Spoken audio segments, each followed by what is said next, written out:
અમેરિકામાં રહેતા વિદેશી નાગરિકો માટે નિયમો છે તેને કડક કરવામાં આવ્યા છે। હવે જો બધા વિદેશી નાગરિકો અમેરિકામાં 30 દિવસથી વધુ સમય માટે રહે છે તો તેમને પોતાનું રજિસ્ટ્રેશન કરાવવું પડશે।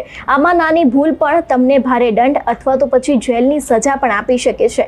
હકીકતમાં વ્હાઇટ હાઉસે જાહેરાત કરી હતી કે 30 દિવસથી વધુ સમય માટે દેશમાં રહેતા તમામ વિદેશી નાગરિકોએ ફેડરલ સરકાર સામે હવે નોંધણી કરાવવી પડશે। જો તેઓ આમ નહીં કરે તો તેમને દંડ, જેલ અને દેશ નિકાલનો પણ સામનો કરવો પડશે, એટલે કે ડિપોર્ટ પણ ક્યાંક થવું પડશે।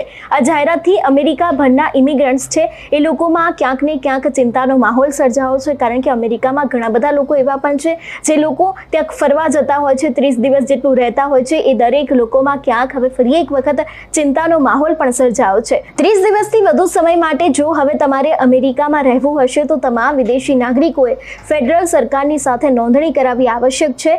તેની સાથે પાલન કરવામાં નિષ્ફળતા એ દંડ, કેદ અથવા તો પછી બંને દ્વારા સજાપાત્ર ગુનો છે તેવું પણ વ્હાઇટ હાઉસના પ્રેસ સેક્રેટરીએ જણાવ્યું હતું। ટ્રમ્પ દ્વારા નિયુક્ત યુએસના જે ડિસ્ટ્રિક્ટ જજ છે તેમના દ્વારા પણ આ કાર્યવાહી કરવામાં આવી હતી એવું પણ ક્યાંક સામે આવી રહ્યું છે અને આ નિર્ણયને હવે લીલી ઝંડી પણ આપી દેવામાં આવી છે।